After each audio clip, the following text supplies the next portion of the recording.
కేసీఆర్, జగన్, చంద్రబాబు సెలబ్రిటీలు కాదా? రాజకీయాల్లో వాడుక భాష పూర్తిగా మారిపోయింది. ఎవరి డిక్షనరీ వాళ్ళు రాసుకుని మైకుల మీద దాడికి పాల్పడిపోవడం కొత్త ఫ్యాషన్. ఇక్కడ ఎవడి మ్యూజిక్ వాడిది, ఎవడి మేనరిజం వాడిది. మీడియాలో మళ్లీ మళ్లీ వినిపించాలి, మళ్లీ మళ్లీ కనిపించాలన్న ఆ ఒక్క యావ మాత్రమే అక్కడ సుస్పష్టం. ఎప్పుడైనా సగటు పొలిటీషియన్ల ఎజెండా కానీ ఈ విషయాన్ని తీవ్రంగా ఖండిస్తున్నాను అంటూ ఒక్క మాటతో సరిపెట్టే రోజులు ఒకప్పటివి. ఇప్పుడవే ఖండనలు. నడి రోడ్లో నిలబెట్టి కాల్చినా తప్పులేదనే ఎర్ర డైలాగుల దాకా చేరిపోయాయి. శత్రుపక్షపు నాయకుల్ని బూతు మాటలతో తిట్టిపోసేదాకా మన ముఖ్యమంత్రుల సహనాలు చచ్చిపోయాయి. ఎవరెవరు ఏమన్నారన్న వివరాలు, పేర్ల ప్రస్తావనలు ఇక్కడ అనవసరం.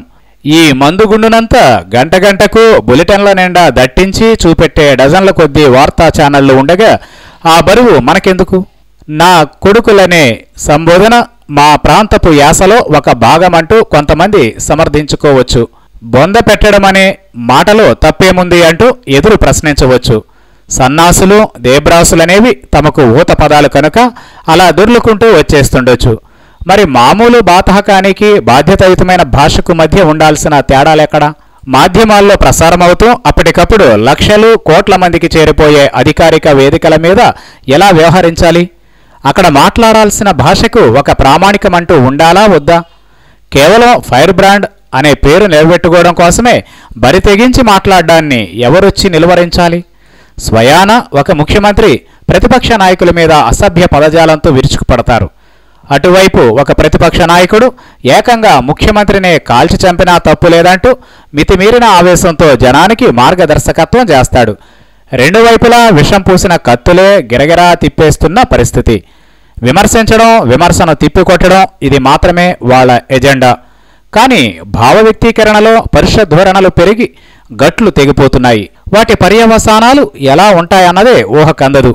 నరుకుడు, కాల్చి చంపుడు లాంటి హింసాయుత మాటల్ని అలవోకగా వాడుకోవడం, పెద్ద పెద్ద నోర్లకు కిక్కనేస్తే ఇవ్వచ్చు.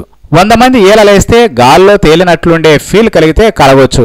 కానీ నడిపించాల్సిన నాయకులే కనీస సంయమనాలు పాటించినప్పుడు వాళ్లనే గుడ్డిగా అనుసరించే మామూలు కార్యకర్తల సంగతేంటి? కింది స్థాయి కేడర్ కూడా ఇటువంటి ఆవేశాలనే అలవాటుగా మార్చుకుంటే పరిస్థితి ఏమిటన్న స్పృహ సదరు నాయకుల్లో ఎందుకుండదు? 10 మందిని ప్రభావితం చేస్తారు కనుక సినిమా వాళ్లు శుభ్రంగా ఉండాలి, సన్మార్గంలో నడవాలంటూ మాదక ద్రవ్యాల ఎపిసోడ్లో పదే పదే చెప్పుకున్నాం. ఆ మాత్రం బాధ్యత లేదా? మీరేం సెలబ్రిటీలు అంటూ సినిమా వాళ్లను ఉతికి ఆరేసినంత పనిచేసింది మీడియా. కానీ ప్రభావితం చేసే కోణంలో ఆలోచించినప్పుడు పొలిటికల్ సెలబ్రిటీల రోల్ కూడా చిన్నదేమీ కాదు. సినిమా వాళ్ళలాగే రాజకీయ నాయకుల్ని అనుసరించే జనసామాన్యం కూడా కోట్ల లెక్కలో ఉంటుంది. మరి రాజకీయ నాయకుల మాటలు, చేష్టలు అదుపులో ఉండాల్సిన అవసరాలు ఎక్కువే. ఎన్నికల సంఘం లాంటి కొన్ని నిఘా వ్యవస్థలు ఉన్నప్పటికీ ఈ డైలాగ్ డెలివరీలన్నీ వాళ్ళ పరిధిలోకి వచ్చే అవకాశమైతే లేదు. మరి ఈ ఆవేశాలకు చెక్ పడేదెప్పుడు? పిల్లి మెళ్ళలో గంట కట్టేదెవడు?